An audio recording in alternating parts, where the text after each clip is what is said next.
If you follow from Bachelor le Marcello Tachno, Nefu Tatu Talu, Malifai Umale Neiba Yanso, Lasso Tapin Penangam Saluringa, Mole, Sampati, Lasantaya, ya, and Maya. Ua whaeloa ai le sui komisina on tanga rengo leo papali I Mona Lisa tia iketi mo le taimi mua. Le taunu ungol so e ngā fōma I mai saina. Lea nei sa mua le taimi o whaia so e ngā leo le maliwo tu au maltino. Ile amatanga ola na mōli mau, mai le stofi, sfulu iwo yunilu o lua lima sa ta uai. Sa talo sa ngaina fōma I mai saina I salato sosoani so e ngol maliwo tu au. Peita ilto e wha au mai ai ola na mōli mau I le soa sa freile. Na ia io e ina I ole fesa sa avea tu au il falmai. Na le mauai ni ata a leo. Ile mea na tupu wai le whaalavelave. Ma ia mōli mau fo ele I whaia sa ta otonga whaal tu la fono tu au. Ai ole mōli mau o fōma I saina. Ele I mafua mai I le maliu I le taavale o le Land Cruiser. Ole tu ai ngā taavale na maliu ai tu au e maulalo. Whaatusa le Land Cruiser e mawalunga. Peita ina ta tu ia ele lo ia Samuelu. E whainga tā o nei loa awai le se li poti mai fōma I whaapitoa ia saina. Ai tali pali I Mona Lisa. Sa tilo fōma I saina I ato tu au. Ma avane fōi I le mea na tu poel whaalavelave. Whai mai e mafua mai I se taavale maulalo. Ai fina wantulilo ia Samuelu Miss Catherine. E le manino le tala fōma I saina awai le iai. Ai fina watu fo itu komsina ia papali I sa fua I ata. Leana avatu malelato va ai awa fōma I whaapitoa peitai. E manatu lilo ia Samuelu e whaingata awa o lea whatu ai loa tu fo I nā whaamtalanga. Awa ele o iai le whaila. Ma ele o oi o stangata I ese poto whaapitoa po se expert. Ai tali papali ele o I o stangata poto whaapitoa. Ai sa wha au ngā whaamtalanga a tangata po poto whaapitoa. Peitai o le alia e o le mōli mau o Samuelu. Leana ta oe papali E ama ese tu lava le whaila mōna lima mō le vaenga a tawale afi. Ele I o ane se whaamtalanga Samuelu mai le lua olua tasi il whai ungo lua olua lua. Peitai e manatu le lo ia Samuelu. O le mafuanga awasa le ai ni notebooks. Po o ni api wha mau. Ale vaenga na whaia suenga. Ai whina upali Mona Lisa ele ai lava se ingo Samuelu nei le whaila. Mai o le suenga fo I whai pule na mapuna neo la swafa. Le ala le pule ma po o ne semo. Ele ai fo in wha amauninga na maua leo. In yo la so tanga il wha lavelave. Peita ai o le wha mtalanga o lua tolua Samuelu. Sa fu ai molianga o ila tau. Mulmuliane I o e ina e papali I Mona Lisa ina ua fasilingia le KC Richard Martin. Lona whaalangolango I ngā aluenga sa whaatino e leo sa whaia suenga. I leisi mōli mau lona sulfitu o leo o le whaia ongo le kolisi o Palalaua o le sunga alae sa vea tama. Ma tau I le whaamsinonga e na teilo Samuelu molonto lua o sivai. O lana mōli mau sa aluatu Samuelu mta uatu o le toe nofo ya tupuola I si umu. Mai masani lava na la talanoa ma Samuelu. Ma talanoa tu lava Samuelu I la vea o tu au. I le taavale a limoni. Mai sa mana o Samuelu. E alane e mōli mau sa la o ma limoni le taavale na la vea ai tu au. Ma sa fai ai. E le ai. Mangata mai ai lava. Ia lona toeva ai ia Samuelu. Peita ina ta oe alae. O lona tausonga tu puola le no fai Samuelu I si umu. Ma a talanoa Samuelu, e talanoa lava I whaalavelave lea na wa ai iai. Na o ane le whaasalonga fasili I le sunga mapsua o le tūtete, le tamaita I loia, ma ia sunu I atu ia alai. Sa whai atu Samuelu e te sawe whai le tala se se le court, I le whaamasinonga, ai tali alai. O Samuelu sa mana au te sawe whaamao nia o la ua maleala sa I le taavale. Sa e moli mau le lave o tu au, le ai, o te le iwa ai iai, le tali alai. Peitai, na whaita watu ele lo ia mapsua al whamtalanga tustusia alai. Ile vaenga al whamtalanga Samuelu. Ia o moli mau o ia sawa aitino ile tangata na maliwai tu au. Ma lau talale na ile o leo ile palakalafa ono. O le palakalafa valu e so tanga lava ma le vaenga o le palakalafa ono. Ma e le itupu ai tali alai. Na wa umona ta watu. Ma faa umai lana ia fo I moli mau. O isi moli maua leo e to ono na mulimuliane sa ali itele ni mafu anga ono fsilingi ai e lo ia Samuelu ta ne aile kuata te aile tolu ile fiafi ua faa solo moli maulona lo sifuru mali tolu. Mta upolo faa solo nei.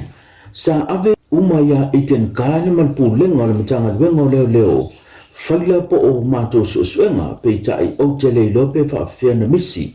O le mori maule ale sa tini leo le sunga su e Mikaele was fulma le iba tau sanga o ngā lue te tono mtanga luenga wha leo. Ai olo o ngā lue le teminei i le wahenga su whaptoa, CIT. Sau noa su le tau sanga lua olo tasi sanga lue i le wahenga o tabare afi, o le traffic. O ia ma tuna wa alotu, ma tau mai lele, ma nisio malo le malo, sato fia mo le whaatino ina o su enga o le whaarave tau ta vale, leana ma li waitu au. Ina wa uma ona mātou whai o so enga pasi loa leo whailo o iai wha maumonga uma i le komisina o leo i lea taimi i kan kai mane pūlenga na whesilingia na tamaitai o leo ia Catherine te Saulo o lo tu lai mo Samuelu Masivai le mori maua le li leo sua Mikaele e leo iai se whailo wha maumonga o totu enga i luma le wha masnonga i le taimi nei mātou te leo mawaina se whaila a o lea e te whaapea mai lau mori mausa o tau whaia suenga o whea la whaila ia. Na tali le sunga le sa tini a sue, sa ave uma whaila, i le teimi na au avea iken kai ma komisino le matanga ruenga, whaatasi male pūlenga, ai o te leilo po whea ula ua iai nei whaila. Na toi whesili Catherine, e tā ua le whaila leo lo iai wha maumanga, o tau suenga i le mata apolo ina nei, pe tai, le leo iai se whaila i le teimi nei i numo le whaamasnonga, e na toi tali mai sue, sa ave uma fo i whaila i komisino i ken kaliman pūlenga, ai o te leiloa la seisi mei tu atu po whea wa iei whaila. Na maa he a whesila Catherine wa tūlai, o na tūlai leo Richard Martin ma whesili ngia loa su e Mikaele ilana mori mau. O whela o iei ia whamau mongo o tau suenga sau tau whaatino ina ma wa alotum ma isi leo. Tali su e, sa ave i komisino fua wai lili eiken kai sa komisina na taimi mane pūlenga. O na tau whisili leo Martin. E te iloa se mori maule leia leo na te whailo ina mai i mātou le meo loo ia le whaila e peso soani su ina le mata apune a tali sue o te leiloa. O whailo e su e ilana mori mau e le ia o fia Jeremia sua i le whaatino ina o su engo le neimta aupu. Na ngata i le su ina le mori mau su e Mikaele o na te le uloa ina po whewa i ave iai whaila. Ona so mai leo le mori mau salale pas fulu ma le valu tau sanga o le soifua o lo ia umia le tūlanga mawalunga inspector po le taitai leo asiasi se fulu ma le iwa tau sanga o le o nanga i tutono le matanga duenga o leo o le mori mau salale luma le whaamsinonga sa whaatonu ina o ia tupa i sa pani lei ma le whanga ia yuni lua o lua tolu e au wai le whaatino ina o suenga ma o au wai e lua le whaatino ina o suenga i lea i taimi ma ua moria i la tau o lo sa fa i ma le la pito na whesilingi a Catherine lo ia o lo tula i mo Samuelu Masivai po whea whaila o lo fu iai wha mau mongo o tau suenga tali salale o le nai luma le wha misnonga to e wha pe atu Catherine e leo iai se whaila i luma le wha misnonga le taminei ma tu te leo maua se wha mau monga e na tali mai foi salale o le nai luma le wha misnonga o na to whesili leo mai ta i lo ia o Catherine o lea o te whai atu e le ai se whaamau bunga i luma whaamasnonga a wasa te tau ana pasi mai nia mātou fo i kopi o tau suenga e na tali mai pesa lale o le nā e i luma whaamasnonga whaamau bunga o na whapeantu leo Catherine lona winga lau o lau mau o lea na nā e le lo ia o lo tu lai mo leo prosecutor le whaila o lo iai whaamau bunga o tau suenga ai leo au maia ia i mātou atino e fo i mātou suenga a tali salale a tono ai o lo i lumo lana fionga le lo ia leo na whailo e Catherine a salale ua e pelo ngia le whaamisnonga na whaamuta whaafose ia i lo tau manga whaamisnonga i le fiafio Sforaile se isa ili mai whaila o suenga na whaatinoina i leo e pei ona ta ua salale o le ato e whaawa wina i le mori mau salale i le tae ao le stonai o le whaila o lo sa ilia nei o lo iai whaamau o suenga o fesili matali na whaatala noina i leo Samuelu Sivai ma Marie o lo te ena salale le mori maua Marie o salale sauna ia malosi o ia e suia lana tali mori mau mo le tua leo whaalia se fina ngalo le tato i fono o le vang whaupawhaia whaatutuele tu sa mo o tasi le fionga la aula le mani o tole o tepola tau vau Fort Smith e tusa ma se vahenga o le whaalawi loa le vang whaupawhaia le JPP le wala tau whaailoa ai mo whaamnianga tau tupe po se leni e tu inatu mo pepe fau. Lai sa moa i le mea sa tato iei mo mua. Ia le o tato langa nei e una ia le mele nei o pepe fau tu lou sa moa. Tu lou sa moa O le ale a fianga o ngonga I whanau a onga. O le ale a fianga o ngonga le tapa sa ona wanau nau e maua le lua afe ta la. Afe le whanau, afe ma le whaingo tui. Ala me le se le fisiri ane I le se lauta maiti na mai mau le misela. Sa ta pena le naitu. Sa ta pena e whaini fuafua ngai pui pui e le soifua ma le ola. O alo ma whanau le tunu. Ono lea, ua manatu e whaalata le tunu I tupe. Ai le se iwa ai le se lau alo ma whanau na maridiu. O la le mena whai. E le I le le ta penanga o le system. Fe furi sa iai le matanga luenga o soifua maloloina a watui o tamaiti. E le o le leia e o mai le so le tatou system o le whalemai. Ai sea, ua leva na masofa sofa, ma male pelepe nei tūlanga uma le tatou soifua maloloina o lea tau wha sao nei. A lea la alanga e a mata o na toe a mai le wha mua I isi me le tala whengai. A moa o nai nāri tō wha tau te mori mau pe o tau. O lea le mana ia, nā mana ia I tu lou le toe afe I alon whanau na mari liu le misela. E le ai se sene apa e tasi. A le whainga mā lo le chapipi na ave I whanau na whanau. Ua le siva ai ngā fōa le nāma tau ara gāng wha whai e pui pui ala ia tau o tangata po le HRPP. Leo ua whapea mai o le ato tongi le mālo pe a whai lātou te pale mai. I le toi te inga le mālo whai a onga lo ngā lului I ma e kalesias ese. Te tō ina o se whatu I whai a onga ma whanau a onga mo se numanai Manuia ua fuafua ai e whapea. Te tongi o whai a onga teachers' salaries. O le atu tongi e le mālo I a whai a onga e kāresia.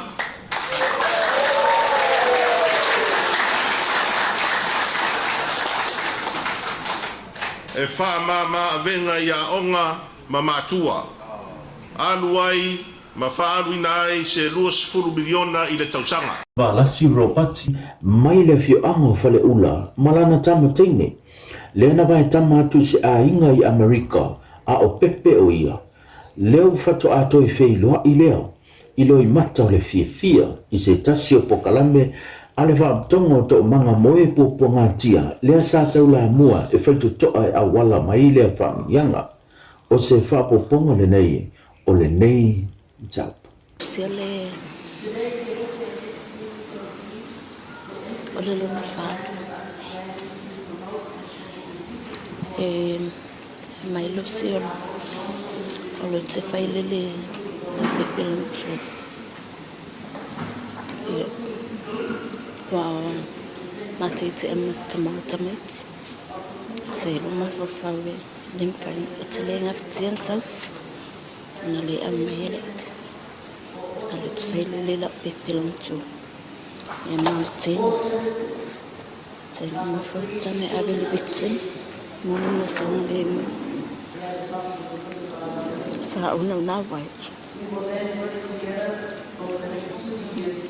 Ati lo ma tsunga sa lo ma folo tane abis. Elangona lava le ngana 50 partaile tu ni tayau tapena mtsani moa otele I mafafa winga ni tau sanga mene o se asole matfelo e malos o lina partaile tu no me we tapena mtsani o te kilo she's so pretty.